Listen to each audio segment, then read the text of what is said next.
예, 저희는 로마서 1장과 2장을 통해 모든 사람이 죄 아래에 있다는 사실을 들었습니다.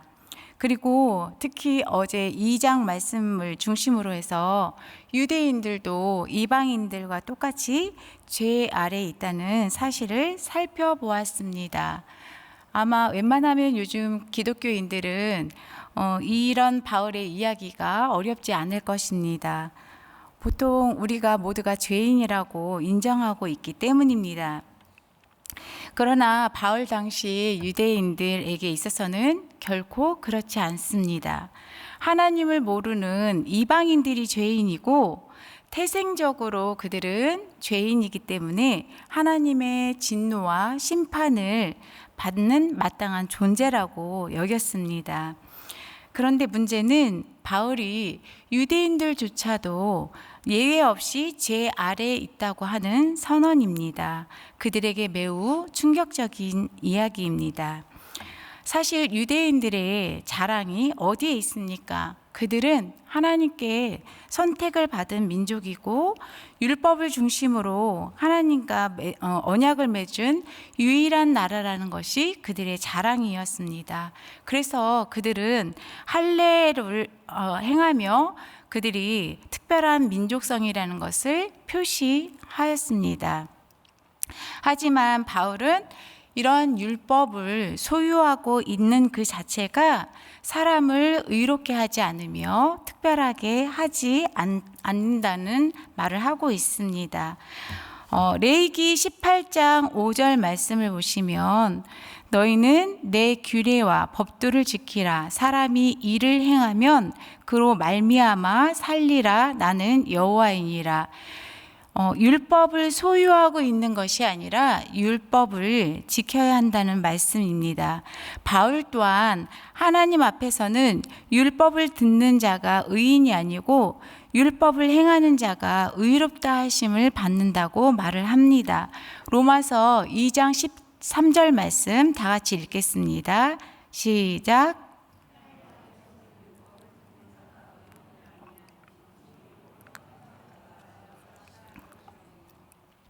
네, 아마도 유대인들은 자신들이 율법을 잘 지키고 있다고 생각했을 것입니다. 바울 스스로도 자신을 율법의 의에 있어서는 흠이 없는 사람이다라고 고백했을 정도였습니다.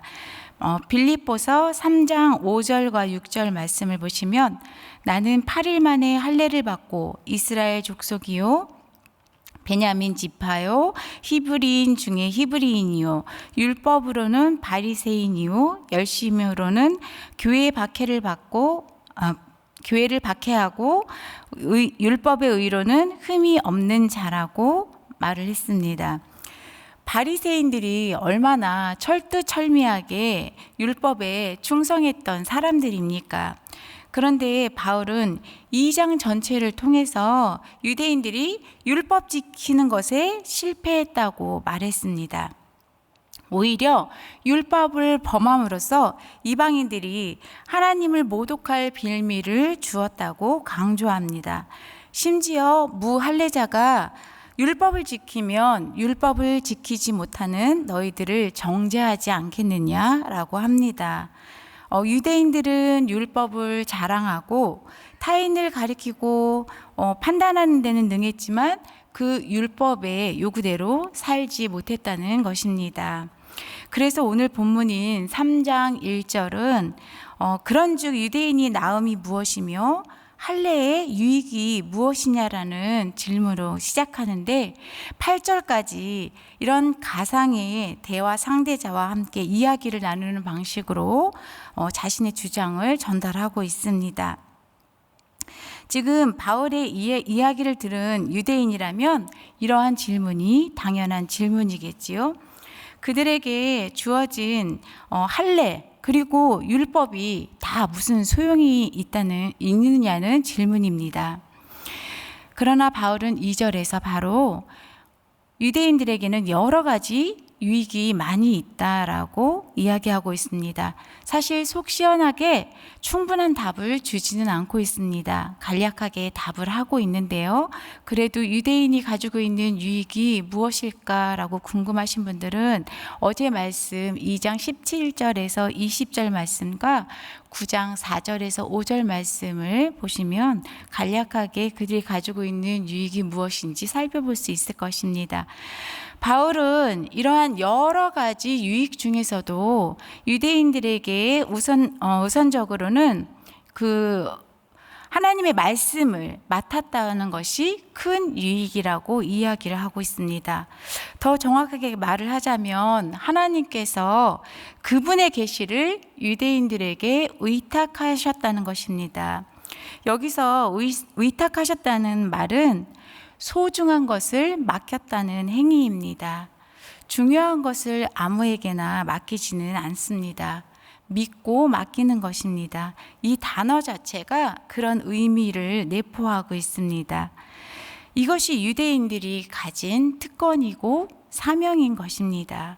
그런데 유대인들의 어떤 자들, 사실상 다수는 하나님의 계시에 대해 믿음을 갖지 못했습니다. 그 계시가 가리키고 있는 목적지는 바로 예수 그리스도입니다.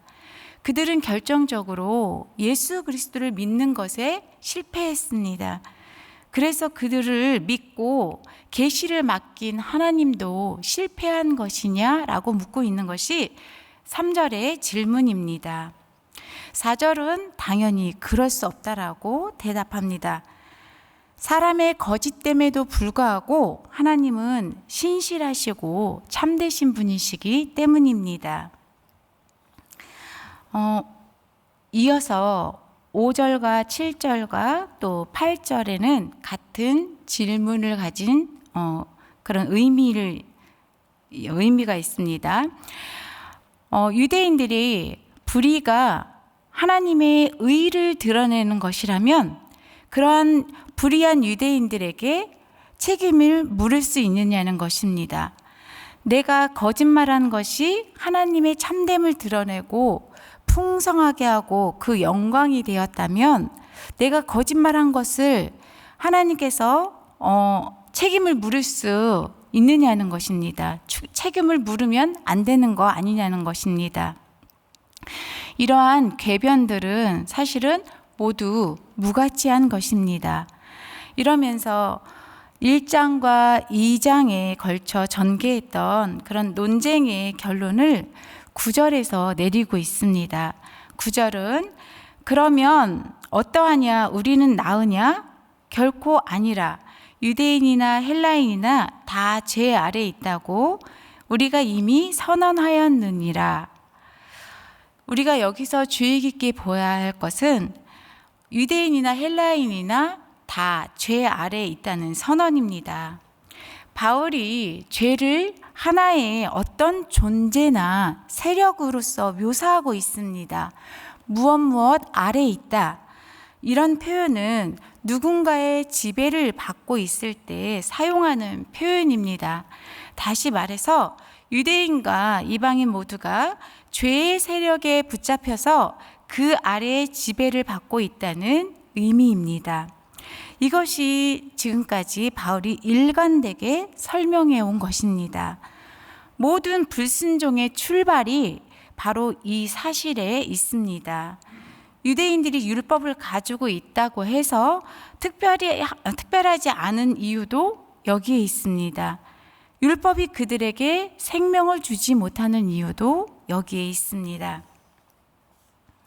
죄의 세력에 붙잡혀 있는 인간의 모습이 10절에서 18절까지 걸쳐 소개되고 있습니다. 한 절 한 절 6개의 인용구로, 구약의 인용구로 인간을 비극적인 묘사를 해나가고 있습니다.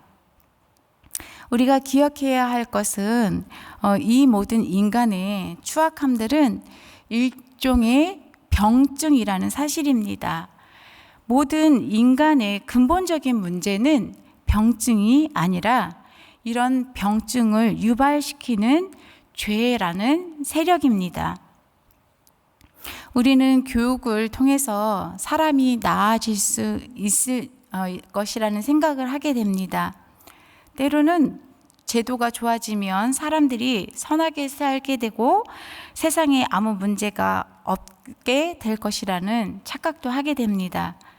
물론 교육도 하고 제도도 개선되고 정치적으로 좋아진다면 표면적으로는 좋은 세상이 될지도 모르겠습니다. 그러나 근본적인 문제, 죄의 문제는 해결되지 않습니다. 그런 의미에서 하나님이 이스라엘에게 주신 율법조차 근본적인 치료책이 되지 않습니다. 19절은 율법이 온 세상으로 하나님의 심판 아래 두는 역할을 했다고 말합니다. 20절에서도 율법의 행위로는 의롭다 하심을 얻을 수 없고 오직 죄를 깨달을 뿐이라고 말합니다. 여기에 바울이 특별히 유대인들에게 초점을 맞추어서 율법에 대한 자랑이 아무 소용이 없음을 지적해 왔는지 그 이유가 있습니다. 율법으로 생명을 얻을 수 없는 이유는 율법 자체에 문제가 있기 때문이 아닙니다. 오히려 그 율법을 받은 사람들에게 문제가 있기 때문입니다. 사람들은 죄의 세력에 묶여 있습니다. 죄의 지배를 받고 있습니다. 사람들은 그래서 아무리 선한 율법도 소용이 없고 의미가 없습니다. 율법은 오히려 인간의 무능한 죄를 밝혀줄 뿐입니다. 그러면 우리는 당연한 결론에 이르게 됩니다. 즉, 인간이 이런 비참한 상태에서 벗어나기 위해서 율법 말고 다른 길이 필요하다는 것입니다. 율법이 할 수 있는 것을 율법이 할 수 없는 것을 할 수 있는 것이 무엇일까? 어떤 존재가 필요합니다. 그분이 곧 예수 그리스도입니다. 골로새서 1장 13절에서 14절까지 말씀을 함께 읽도록 하겠습니다. 시작.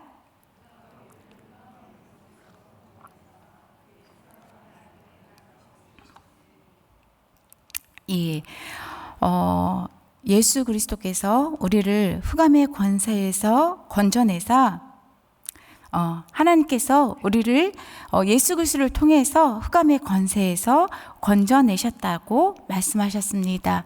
우리를 속량하셨다고 말씀하셨습니다. 우리는 그래서 다시 일어날 기회를 얻었습니다. 예수께서 그런 흑암의 권세, 사망의 권세, 죄의 권세에서 우리를 건져내셨기 때문입니다. 우리가 그로 인해서 속량과 곧 죄사함을 얻었기 때문에 우리는 이제 생명을 얻은 것입니다. 우리 인간의 연약함과 신실하지 못함에도 불구하고 하나님은 예수 안에서 신실하셨습니다. 오늘도 그 예수님을 의지하며 소망을 얻는 하루가 되시기를 축복합니다.